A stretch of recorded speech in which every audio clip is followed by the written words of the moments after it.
Now that Enfield is well into its release, many content creators have chimed in with a variety of takes towards the game ranging from the good, the bad, and the dumbest shit. And if this whole thing isn't obvious enough already, I will also be taking my piece of the pie by also making a review of the game. Hi, I'm Skybird, just your run-of-the-mill Arknights veteran and just another guy filling his free time yapping on the internet. I have been slowly making my way through the game for the past weeks, and I just want to share my 2 cents about the game since I genuinely think that the game is one of the strongest releases we have ever had for a gacha game. Without further ado, let's start by addressing my thoughts first going into the game. I personally have never gotten the chance to partake in any of the technical and beta tests for the game, so what I've known about the game up until the release is completely decided by what content creators and the dev team wants to share with us, and I believe many of you are on the same boat. But because of how much dramas, misinformation, and misunderstanding have permeated itself into the game's discussion, I feel the growing need to form my own opinion regardless of whether I come to the same conclusion that others have. I want to see if the game can live up to the expectations others and myself have put onto it, particularly if the game can be considered more than just a gacha game. That would ultimately be the goal of this video, to see if Endfield can hold itself not only among the most prominent gacha games but in the gaming industry as a whole. After all, when the developers have taken so much inspiration from other non-gacha titles such as Xenoblade, Dark Souls, and Death Stranding, even meeting up with its creator, it's hard for me to view the game as just another line in the multitude of slot machines we are getting year after year. Some may argue that because of how gacha game is free, we should not hold it to the same standards of other games. While it is true that gacha games present the lowest barrier of entry due to its free, live service nature, that shouldn't be the reason we are holding gacha games to a different standard. Not while the top gacha games are making revenue numbers that would make the most influential games of the past years blush on a monthly basis. The design choices and systems related to the gacha itself should be a point of critique, not a point of differing standards. With that said, let's first take a look at the combat. Characters can perform basic attacks and have one battle skill that applies various effects onto enemies, and a combo skill that are triggered when certain requirements are met. Understanding the kits of your team and how to chain them all together is a big part in team building. It is fun to see your team defeating enemies together, and perfectly executing combo chains are very satisfying. The various inflictions and status effects combined with characters' combo requirement makes team building surprisingly flexible, and the simple ability descriptions lets you understand how to make a character work. I personally run the physical team due to getting both Pogranichnik and Lifeng very early on, so my knowledge about the other team comms are quite limited. Endfield also continues the Arknights tradition of viable low-rarity operators like Akikuri, but due to the nature of Enfield's limited character slots, I suspect them to be phased out rather quickly as more characters are released in the future. Playing low-rarity operators will definitely be more of an individual choice rather than a necessity in building your team. The sound designs and animations of the characters are also something that needs to be highlighted. Every hit is powerful, the sound when an enemy is staggered is crisp, and the unique animations for every skill of your operators makes a very satisfying combat experience. Fighting alongside your teammates and performing combo attacks reminds me a lot of the combat in Tales of Arise and its boost strike system, though I would say that Endfield definitely feels more fluid and less clunky overall. That said, the AI teammates can sometimes run around attacking enemies that you are not targeting, leading to wasted battle skills and ruining your combo chain, which can be a bit frustrating. Arknights Endfield unfortunately is not immune to the usual drawbacks that plagues other 3D action gacha games. That is, the combat ultimately boils down to creating a team with optimal rotations to keep the damage uptime running. As for now, the combat doesn't really present any strategic aspect to it other than when coming up with a team comp. The enemies also doesn't present any kind of mechanics that requires you to adapt tactically and are more or less the usual damage sponges you see in similar gacha games. And for that, I do have to give credits to the 3 bosses that we currently have for actually having mechanics that players have to keep in mind. The Triaglos with its 3-phase mechanic is definitely the most enjoyable out of the 3 of them.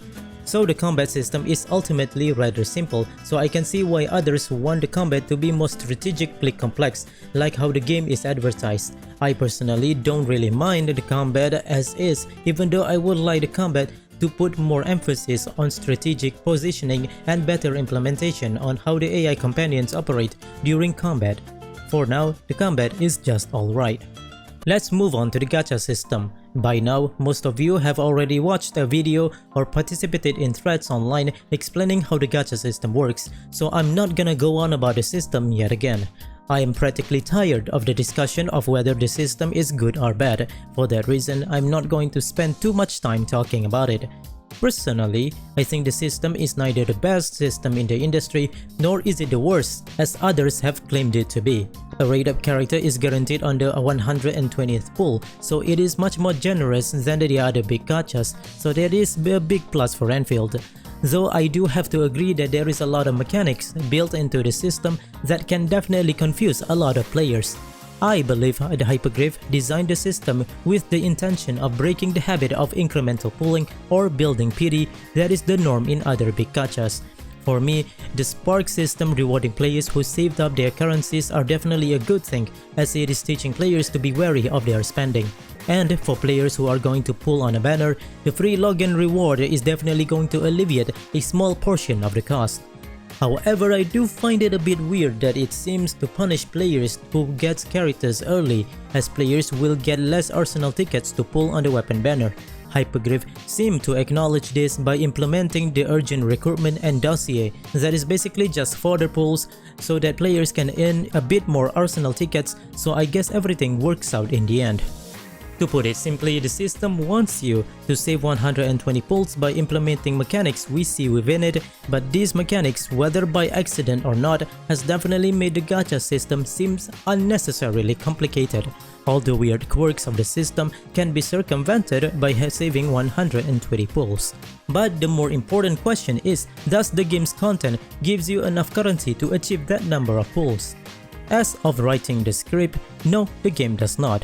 There is no recurring and reliable source for pulls implemented into the game just yet.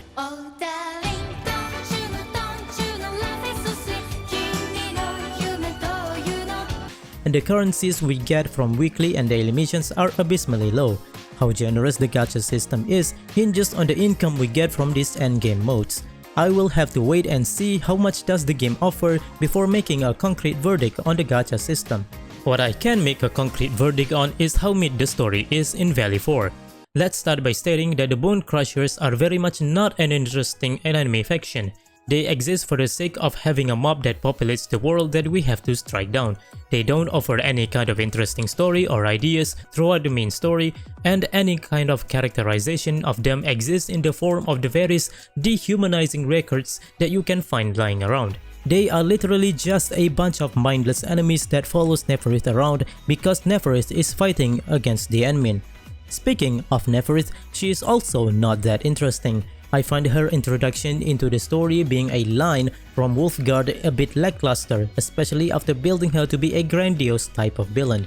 Her introduction would have been much better if her identity is kept secret as we move along the Valley Pass while we are hearing this mysterious voice rallying up the Bone Crushers leading up to her grand reveal in the Rodan boss fight.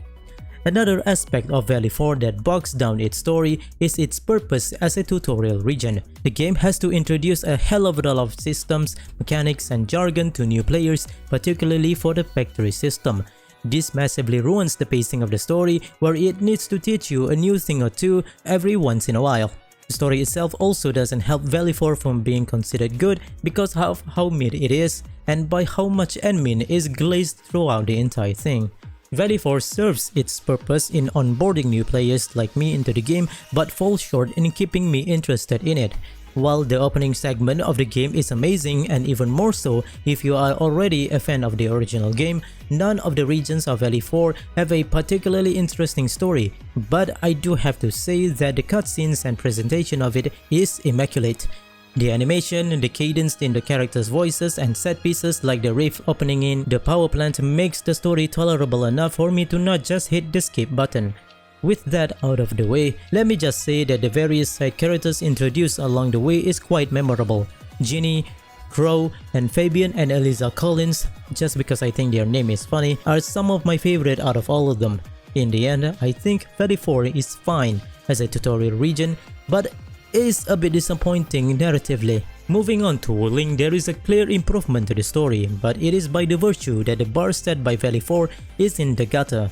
The introduction segment of Wuling is definitely carried hard by Ardashir, who is monumentally more charming than Neferith. For me, the story very much livens up when we're introduced to Tang Tang and the Qingbo stockade. Part of it is because of how energetic and dumb she is. I mean, she is literally illiterate, and how fun her interaction with Enmin and Chan.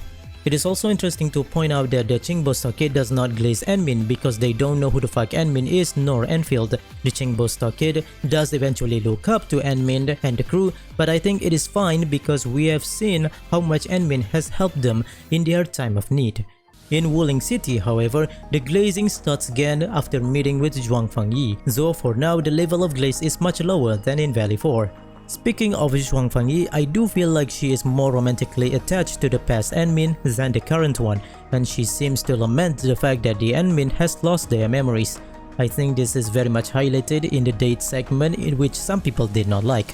For me, its inclusion is fine as long as they move forward with the whole "I'm moving on from the crush I had with Enmin" thing that I'm sensing, but we'll have to see if that's true or not. It is also probably better to not have this kind of romantic scenes happen too often in the future.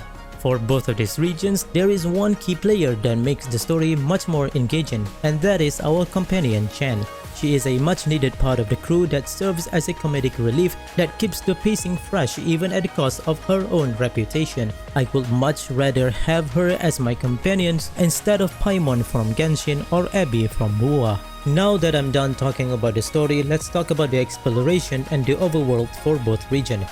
The exploration in Endfield is by far the best aspect of the game. Hypergriff rebuilding the Unity engine from the ground up seems to have worked in their favor because Endfield is now one of the best gacha games in terms of visual quality and performance. It is by no means a small feat to achieve this level of quality while being able to deliver it to lower-end devices. I have seen some people complain about the game not having day and night cycle and also weather system, but if that is the price for the game being well optimized, then it is a price I'm willing to pay. Though to be clear, I have run into some graphical glitches while running the game on max settings, but that is probably because my PC cannot properly handle it. The design of the available regions are also nothing to scoff at, from the vast open field of the hub to the serene grove and the majestic Wuling City. You can see the architectural background of Hypergriff's founder is reflected upon every part of the game's world design. This is prominently shown in the architectural design of Wuling City that has been confirmed in an interview to be based on the China Academy of Arts, which is the academy that Lowlight graduated from. Not to mention that the city also bears striking resemblance to Dahuang, a region from the original Arknights, which is a nice little callback to the game. Its blend of modern architecture such as the various academies, recreational and residential areas together with natural vegetation has cemented my opinion that Wuling City has the best design for a China-inspired region in all of Gacha. Another key reason as to why the exploration in Endfield feels much better than other games is the restrictive traversal method, the level design, and smaller area sizes. The fact that there is no climbing or flying in Endfield forces Hypergriff to properly take into account their level design and layout of the area to make sure players are properly guided throughout their time exploring it. This is much highlighted in the quarry, which I think is the best level in Valley 4. Its small and vertical area makes use of various traversal method and puzzles to make exploration feels rewarding to the players. It is very reminiscent to how traversal is handled in Stellar Blade, and that is a huge compliment to Enfield's level design. The limited area sizes in all the regions also works in Enfield's favor, as there is not much wasted space in between areas of interest, making the world feel more alive and active, and not an empty, desolate landscape. The feeling I get when exploring Valley 4 and Wuling takes me back to the time I was playing Metro Exodus, because the game also offers a similar small-scale open areas in its gameplay. I also really like the regional voices and accents that some characters have. It breathes a fresh air of diversity into the cast of the world and also makes it so much more believable. The bot puzzles are also quite fun to do, even though sometimes it makes me realize how stupid I am for not being able to recognize such simple patterns. The exploration is also superbly integrated into the progression of the factory system. Truth be told, Endfield is my first exposure to factory games outside of some YouTube videos by Let's Game It Out. Funny guy, by the way, you should watch his videos. So I am going into the factory with the mindset of trying to learn something new, but oh boy, do the tutorials really make it hard for me to be immersed in its complexity. I do understand why the factory tutorials are the way it is. Hypergriff is bringing a genre of games that the average gacha gamers most likely have not experienced, so they are obligated to teach them how the factory works. But this comes at the cost of the tutorials being too handholdy. The tutorial feels like a double-edged sword where players will complain for not understanding its mechanics while also complaining that the tutorials are a bit too much. It is a damn if I do, damn if I don't situation. Thankfully, Hypergriff has added a skip button to tutorials so that players who want to engage with it and those who don't get the same auto barrel rewards either way. I really like how the factory is at the core of not only its own progression but also for the player and regional progression as well. When progressing through the story and its subsequent region, players will unlock sub-factories that demand certain products in exchange for stocks that then can be exchanged to further progress your regional development. Helping out the development of these regions also unlocks small side stories that can be enjoyable at times. The progression of the region and factory is crucial when leveling your operators, as materials for your operators' gears are manufactured in the factory. This incentivizes players to engage in the factory at least at the minimal level so that they can power up their units. And with the inclusion of the blueprint system, this process has been streamlined more than ever before, so rest assured that your enjoyment of the game wouldn't be halted if you don't find the factory all that engaging. As for me, I don't prefer looking up blueprints, nor do I care enough to properly optimize every production line. If I can produce 1 or 2 materials for the sub-region and also getting gearing materials while my production numbers doesn't go to shit, then it is good enough for me. There is one more thing I want to address, and that is the endgame content. As many of us are familiar, endgame content such as Spiral Abyss and Tower of Adversary are the rotating game modes where most of our free-to-play currency is going to come from. While I have no doubt that Endfield is gonna present its own rotating game mode,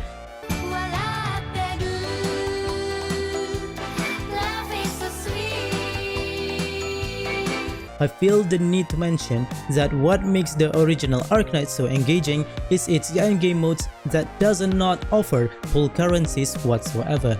Contingency Contract, Vector Breakthrough, Trials for Navigator, and integrated strategies are designed purely for the lover of the game for people who loves to play more of Arknights. If Hypergriff is confident enough that they can pull in players without having to cater to their gambling addiction, then they will surely release game modes that follows the same mindset. This type of game modes will be one of the most crucial points in determining whether Endfield is more than just a gacha game.